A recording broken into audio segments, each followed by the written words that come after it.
salário do trabalhador. Você sabe a diferença entre salário e remuneração?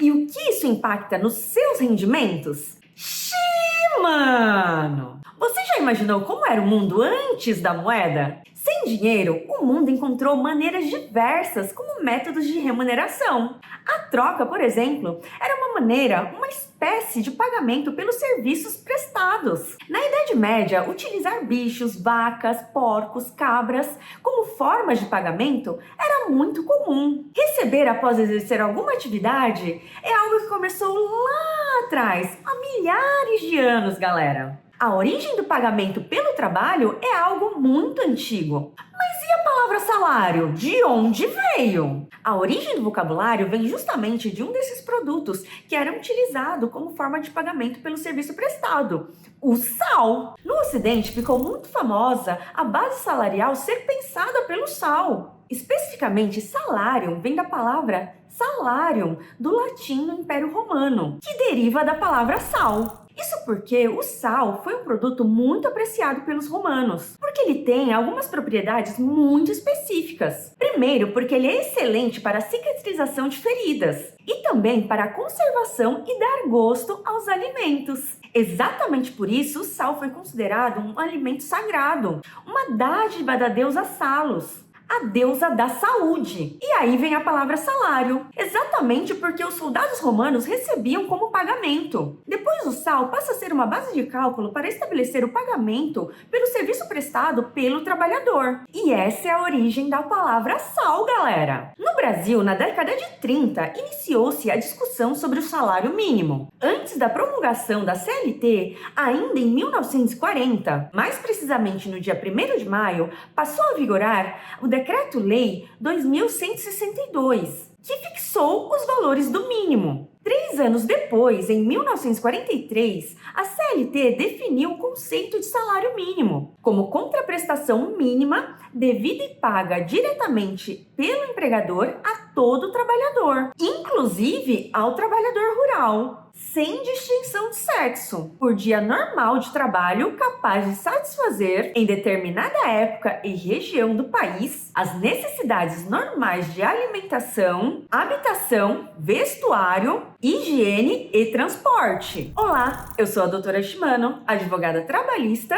e trago informações importantes para o dia a dia do trabalhador. O salário pode ser aquele nacionalmente fixado ou também pode ser um salário fixado no próprio contrato de trabalho ou piso salarial fixado em norma coletiva, mas a CLT diz também sobre a remuneração do empregado, que não é apenas esse salário que foi fixado por uma dessas formas, mas também todas aquelas outras verbas de natureza salarial, que são recebidas em razão da prestação de serviços. Por exemplo, gratificações, gorjetas, entre outros. De acordo com a CLT, o salário é a contraprestação que o empregador deve pagar e é pago diretamente pelo empregador até o 5º dia útil do mês subsequente ao trabalhado. Lembrando que a contagem correta do 5º dia útil é de segunda a sábado, conforme a Instrução Normativa número 2 de 2021. Apenas não é computado nessa contagem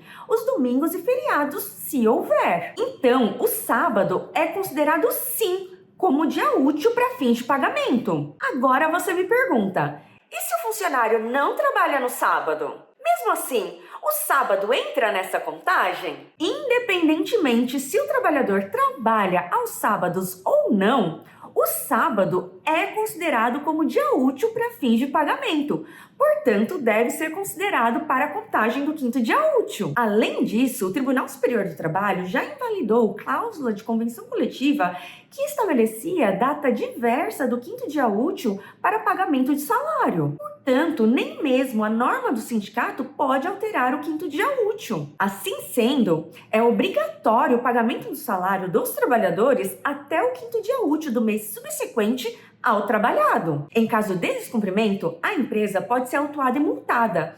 E também gera motivo de rescisão indireta, os atrasos frequentes no salário. Nessa situação, o trabalhador consegue sair recebendo todos os direitos trabalhistas, como se a empresa tivesse mandado embora sem justa causa. Ou seja, vai receber a multa dos 40% do FGTS, vai movimentar o FGTS se não tiver feito o saque aniversário e também consegue dar entrada no seguro-desemprego se cumprir os requisitos. Além disso, atraso no salário gera correção e multa. Também pode gerar indenização pelos prejuízos que o trabalhador sofreu em razão dos atrasos no salário. Afinal de contas, o trabalhador também tem contas para pagar e ele assume os compromissos de acordo com a data de pagamento do seu salário. E como é definido o salário? No Brasil, existe o salário mínimo, que é um valor definido e reajustado pelo governo. No entanto, alguns estados estabelecem um padrão regional de salário mínimo, que é superior ao padrão do salário mínimo definido pelo país. Por exemplo, Santa Catarina, Rio Grande do Sul, Paraná e São Paulo são alguns estados que estabelecem essa diferença. Também existe o salário fixado no próprio contrato e o piso salarial para algumas categorias,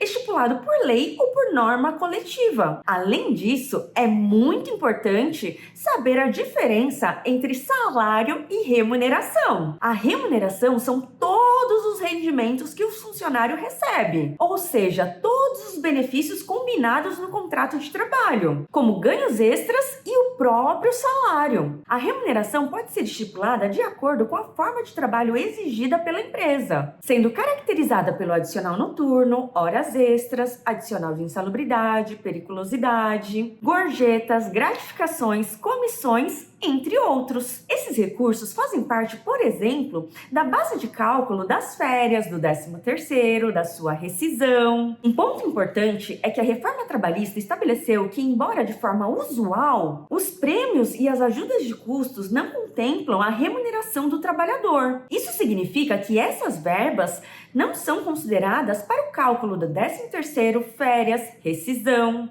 E atenção! Antes da reforma trabalhista, se houvessem valores pagos com habitualidade, estes possuíam natureza salarial inegável, ensejando a obrigatoriedade quanto ao recolhimento dos respectivos encargos. Tanto o Instituto da Premiação quanto da Comissão possuíam o mesmo entendimento: pagamento habitual, integração salarial e recolhimento das repercussões. Mas após a reforma, o prêmio deixou de ter natureza salarial. Por isso, é importante observar que a empresa não queira pagar uma premiação mascarando uma comissão. É importante saber que os prêmios devem estar diretamente relacionados ao desempenho do empregado ou da equipe, frente à implementação de determinadas condições pactuadas, que normalmente se vinculam ao aumento de produção ou à eficiência do trabalhador. Em contrapartida, a comissão é uma gratificação, recompensa paga em dinheiro, mediante o cumprimento de requisitos deliberados pela empresa, e tem como objetivo o incentivo ao funcionário, visando principalmente o aumento de vendas. O valor ou percentual da comissão é estipulado pelo empregador no momento da contratação. A definição e a parametrização contratual é essencial, a fim de se evitar o desvirtuamento das parcelas, pois isso pode ocasionar